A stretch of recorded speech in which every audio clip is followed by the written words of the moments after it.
Hello বন্ধুরা, তোমরা কেমন আছো? আশা করছি তোমরা খুব ভালো আছো। পম্পা সম্পা রান্নাঘরে তোমাদের সবাইকে স্বাগত। তো দেখো, আমি আজকে ডাঁটা আর আলু দিয়ে সর্ষে পোস্ত দিয়ে একটা তরকারি বানাচ্ছি, চচ্চড়িও বলতে পারো। তো আমি প্রথমে কড়াইটা ভালোভাবে গরম করে নিয়েছি। নেওয়ার পরে কড়াইতে দিয়ে দিয়েছি সর্ষের তেল, কালো জিরে, শুকনো লঙ্কা। তেলটা দিয়ে গরম হয়ে গেছে, কালো জিরে শুকনো লঙ্কাটা দিয়ে দিয়েছি আর দিয়ে দিয়েছি কাঁচা লঙ্কা কুচি। যেহেতু কাঁচা লঙ্কা কম ছিল ঘরে, তাই জন্য আমি কুচি করে দিয়েছি। আর সর্ষে পোস্ত আর এক কোয়া রসুন আর কাঁচা লঙ্কা আমি বেটে নিয়েছি। তো আমি ডাঁটা আর আলুটা দিয়ে দিয়েছি তেলের মধ্যে ফোড়ন দেওয়ার পরে। এটা আমি ভালোভাবে ঢাকা দিয়ে ভেজে নিচ্ছি।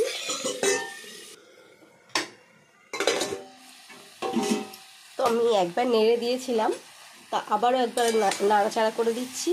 আমি এখানে লবণ দিয়ে দিয়েছিলাম, দিয়ে ভালোভাবে ভাজতে দিয়ে দিয়েছিলাম। এবার আমি এখানে হলুদ দিয়ে দেবো, অল্প করে হলুদ দেবো। যেহেতু সর্ষে পোস্ত দিচ্ছি, ওখানে বেশি হলুদ দিলে ভালো লাগে না। তোমরা চাইলে গুঁড়ো লঙ্কাও দিতে পারো, কিন্তু আমি গুঁড়ো লঙ্কা দেবো না, পুরোটাই কাঁচা লঙ্কা দিয়ে করছি। তো এটা গরম ভাতের সঙ্গে খেতে জাস্ট ফাটাফাটি লাগে এই রান্নাটা। আর এখন তো ডাঁটার সিজন, এই সময় খাবে না কবে খাবে, তাই না? সর্ষে পোস্ত তো দারুণ লাগে খেতে। তো তোমরা এইভাবে বাড়িতে বানিয়ে খেয়ে দেখতে পারো। একদম কম উপকরণ দিয়ে, সর্ষে পোস্ত তো সবার বাড়িতেই থাকে। তো এটা প্রায় কষানো হয়ে গেছে, ভাজা ভাজা হয়ে গেছে। এবার আমি এটাকে জল দিয়ে দেবো, সেদ্ধ হয়ে যাতে যায় সেই জন্যে। এবার আমি এটাকে ঢাকা দিয়ে দেবো, ডাঁটা আলু যাতে ভালোভাবে সেদ্ধ হয়ে যায়। তারপর আমি এটাকে পোস্ত আর সর্ষে বাটাটা দিয়ে দেবো।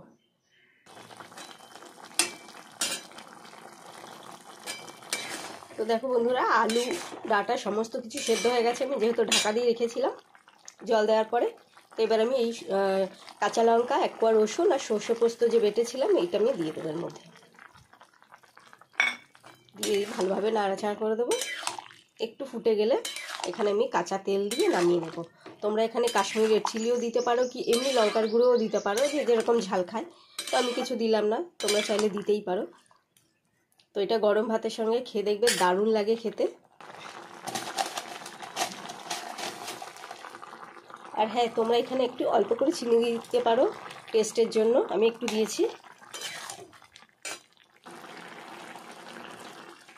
তো তরকারিটা পুরো রেডি হয়ে গেছে। এবার আমি একটু বেশি করে সর্ষের তেল দিয়ে দেবো।